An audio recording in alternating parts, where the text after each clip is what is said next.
The first section of the questionnaire is for personal information. And the first question is, did your marital status change during the year? The reason why that's important is because if you file married filing jointly, it's generally a better deal on your taxes, and it's important to file correctly. And you could also file separately, but there's some rules regarding that.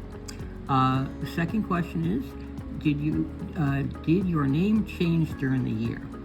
What's important about that is that if you change your name because you got married and you didn't update it with the Social Security Administration, when you file your tax return, there could be a mismatch and your return can get rejected. The third question is, if your filing status is married, but you are filing separately from your spouse, did you and your spouse live apart for the last 6 months of 2024? That question's important, because especially if you have children that you're taking care of. If you have children that you're taking care of, you can qualify as head of household.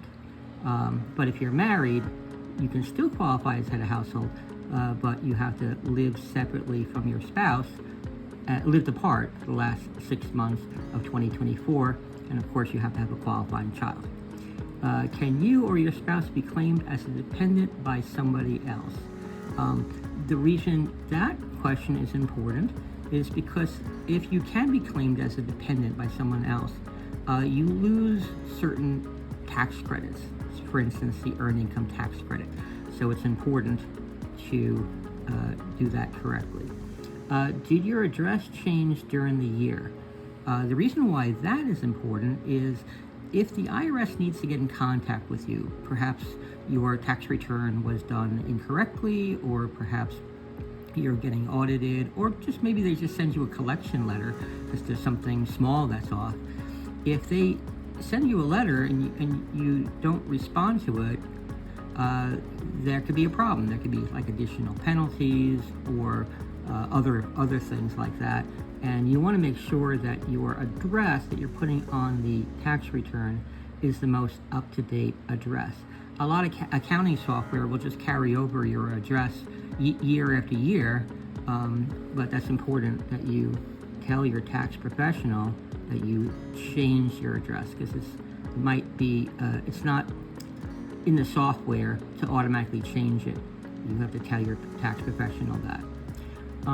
Were you or your spouse or any dependents a victim of identity theft? If yes, please explain. And then were you, your spouse, or any dependents issued an identity protection PIN number? If yes, provide. So what's important about that is I see clients doing their tax return. They give me their tax return. We put in all their information and submit it, and then it gets rejected by the IRS because the identity protection PIN number was not put in there. You have to put that in there in order for it to go through. What's important about that is the identity protection PIN number, the IP PIN, changes every year. So sometimes clients will say, well, here's my PIN number, and there was a PIN number they used last year, but it does change every year, and you need to keep your tax professional informed about this change.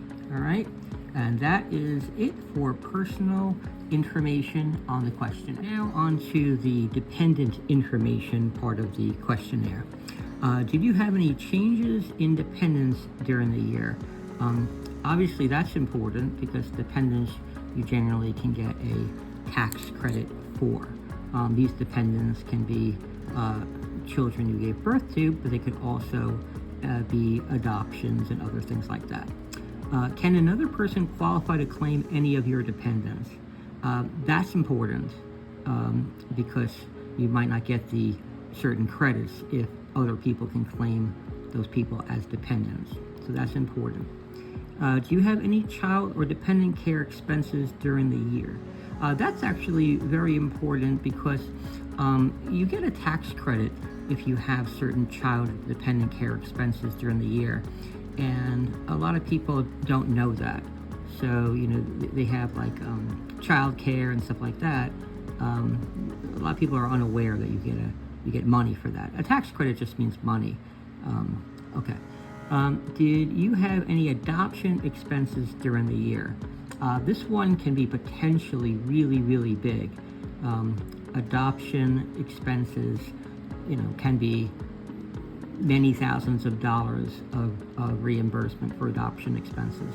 And this is particularly the case if they're foster children.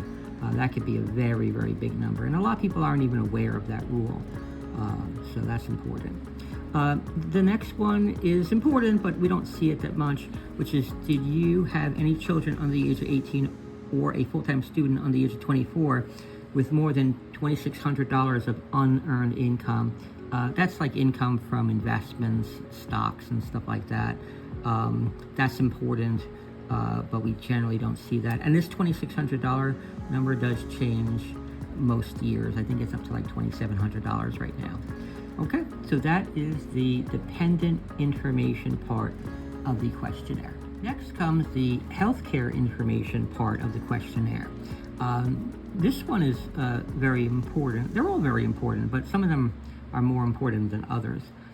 Did any member of your household have healthcare coverage through the marketplace, Obamacare? If yes, provide copies of your 1095A. What people do is they have healthcare and they get a 1095A, a 1095B, or a 1095C. The B's or C's are really not that important, but the 1095As are important because there's a calculation that we need to do. And if we don't put in the 1095A information, it often gets rejected by the IRS. So that's an important one. And this next one is also important. Did you receive any distributions from a health savings account, Archer MSA or Medicare Advantage MSA during the year? The distributions from a health savings account and these other things are generally tax-free, but it's important that I know what the distributions were, because the distributions, in order to be tax-free, have to be used for qualifying health expenses. So a lot of people don't know that. And that is the end of the healthcare information section of the question. Next, we have the income, purchases, sales, and debt information part of the questionnaire. Now, most of these questions that start on this page and then they go on to the next page are pretty intuitive, and most of the times you'll get a 1099. So if you trade some stocks, bonds, or other investments, you'll get a 1099 for those stocks, bonds, or other investments. If you sold just about anything, you would get a 1099, although there are some exceptions to that. The important thing about this is that I've seen cases where somebody sells like cryptocurrency and the records aren't really that great, and the broker only reports the sales but does not record the purchases. And if that happens, the IRS will assume the purchase was $0. So if you sold $30,000 of cryptocurrency and you bought it for $25,000, there would only be a $5,000 gain. But if you don't provide the IRS with the cost that you bought it for, the IRS assumes a $30,000 gain. So 30,000 minus 0 is 30,000, as opposed to say a $5,000 gain. 30,000 minus 25,000 is 5,000. So the brokerage firms are getting better at this because I think there's a new 1099 DA coming out shortly, which will capture a lot of that. But that's a real issue, and I've seen that in the past. Other things of note: did you sell a principal residence during the year? That's important, generally because you can exclude up to $250,000 of income per taxpayer. So if you're married, filing jointly, you can exclude the first $500,000 of gain. What else here? Did you purchase any gasoline, diesel, or special fuels for off-road business use? We see that a lot with like landscaping companies. If you do purchase these things, there's potentially a tax credit. So, but all of these here in the income, purchases, sales, and debt information is generally the case that you'll get a 1099. What else here? So yeah, you just go over each of these and bring to my attention all these forms that you received. And that is the end of the income, purchases, sales, and debt information section of the questionnaire. Itemized deduction information, part of the questionnaire. Although itemized deductions are not as common these days as they were in the past due to tax legislation in 2018, I do see some itemized deductions. The main one, did you pay out-of-pocket medical or dental expenses during the year? If you have a lot of out-of-pocket medical or dental expenses, it could really add up and be worthwhile to itemize. Remember, if you itemize, when you do your taxes, you get a choice between the standard deduction and itemizing. And your itemizing has to be higher than your standard deduction for this to work out. But if you have, $40,000 of out-of-pocket medical expenses, then it's worth itemizing. Did you pay any long-term care premiums for yourself, your spouse? Do you receive state and local income tax refunds? That's important. Major purchases, property taxes. Now, over here, did you have any gambling winnings or losses during the year? The tax law is going to change on this, on how this is done, but typically you can't write off the losses for gambling winnings. You can itemize them, but what I've seen happen is that people who really like to gamble might have, say, $100,000 in winnings, and they have $150,000 of losses. So in that case, they would report the $100,000 of winnings on their tax return, and they can't report the $150,000 of losses on their tax return because you can only deduct the losses up to the winnings, and you have to itemize it. So small gambling people, this is not an issue, but I have seen larger gambling people where it's very important. And generally speaking, when people are really, really big into gambling, they're aware of this rule, but you never know. Do you have any job-related expenses that were not reimbursed from your employer?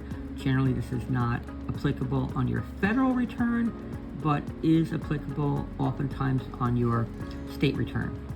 Let's see. Do you use your vehicle? Do you work out of town?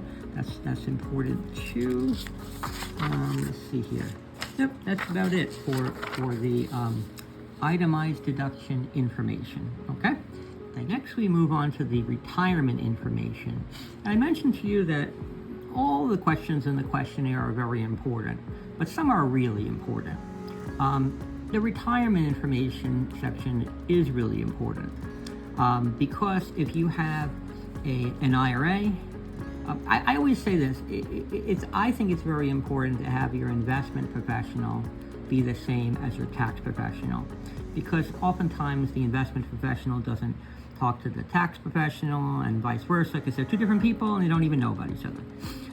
So what's important about retirement information is there are some retirement accounts that you can deduct.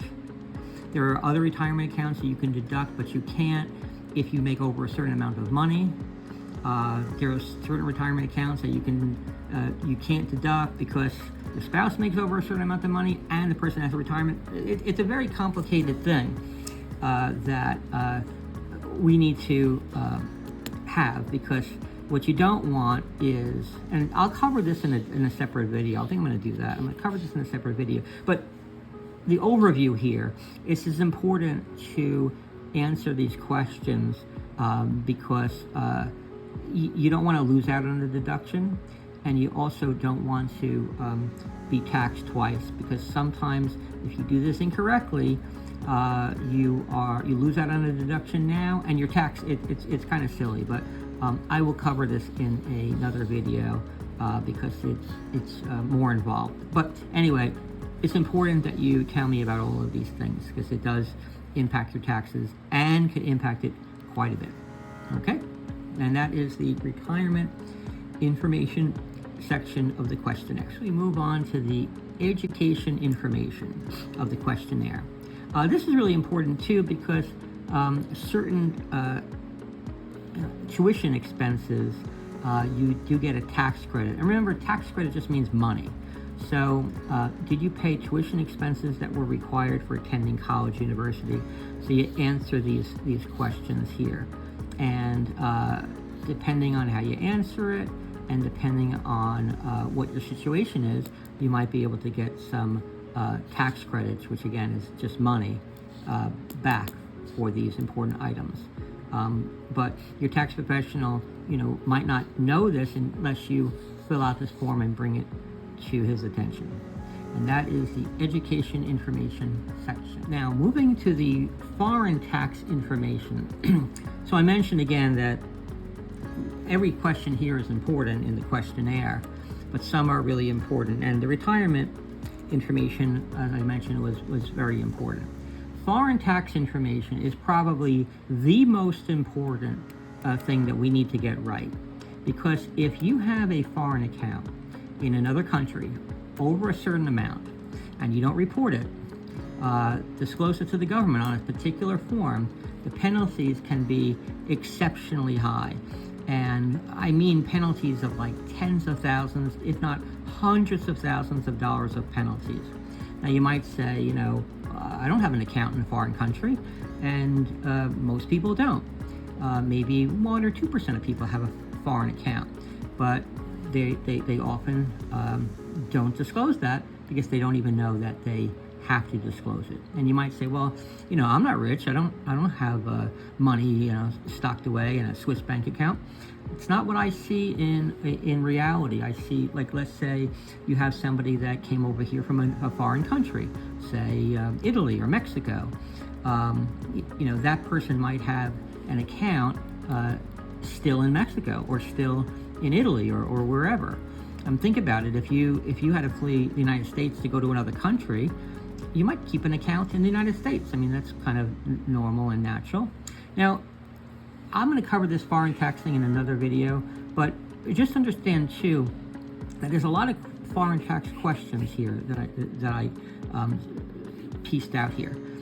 What's important about that is it's not just a foreign account, like a foreign bank account, but it's a foreign bank account. It's a foreign brokerage account. It is a foreign corporation, a foreign partnership, foreign gifts. Like let's say you are a citizen of the United States and you receive a gift from somebody who's a citizen of Italy.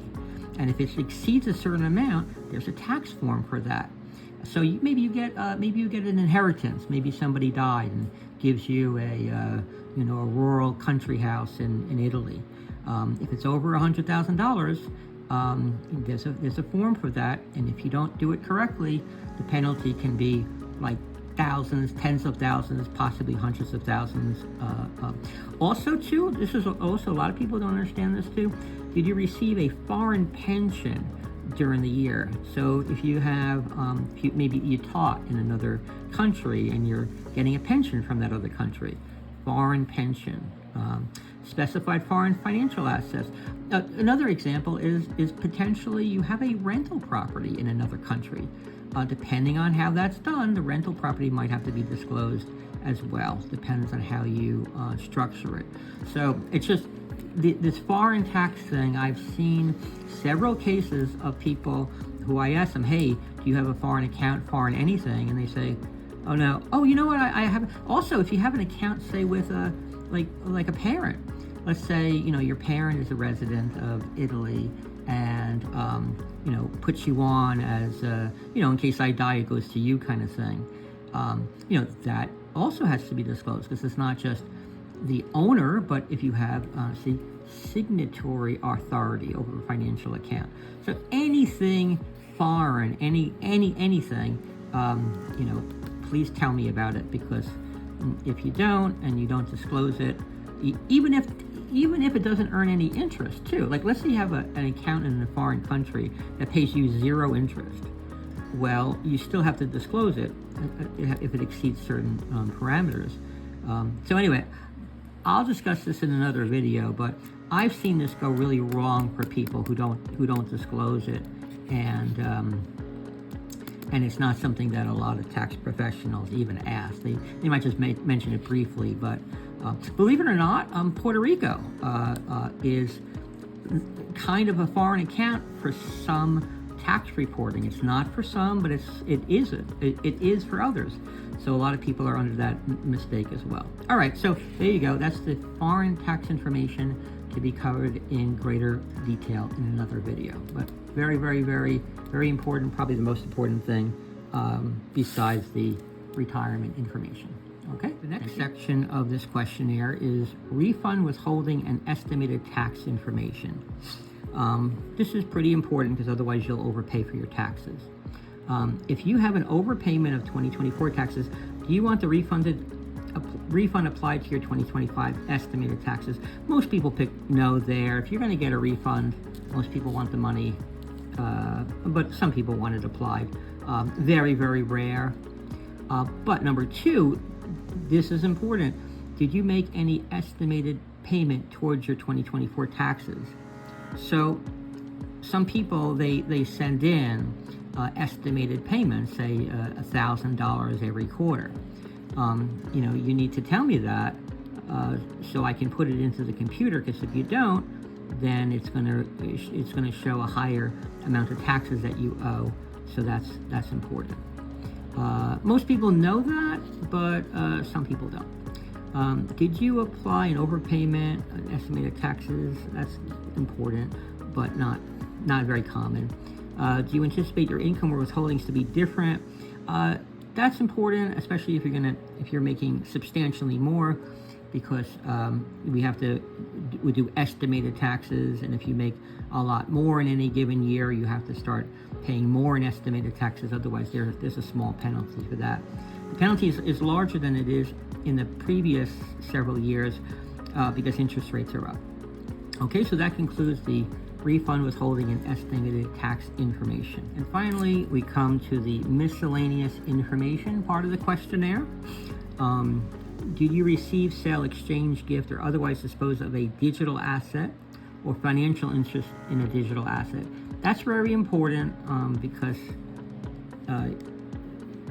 digital assets oftentimes don't have, they have sale prices, but often the client doesn't put in the purchase price, and if you do that, there's all sorts of trouble with that. Although that's getting better. I think there's a 1099 digital asset this year or next year, which is going to reduce that. But I've seen people get caught up in this and they don't do it correctly, and it could be a hassle. Did you incur a gain or loss due to damage or stolen property in a federally declared disaster? We don't really see that much. Pay any wages to household employees? We don't see that much. Did you make any gifts to any one person in excess of $18,000 during the year? I don't see that much, and generally it's not taxed anyway. It's kind of involved, but generally gifts, even if they're in excess of $18,000, generally there's no gift tax because you have to give away a lot before it even triggers a gift tax. Moving expenses with the military, that's important because you can deduct moving expenses, but only if you're with the military. It used to be that you can deduct it in general, but now it's just military.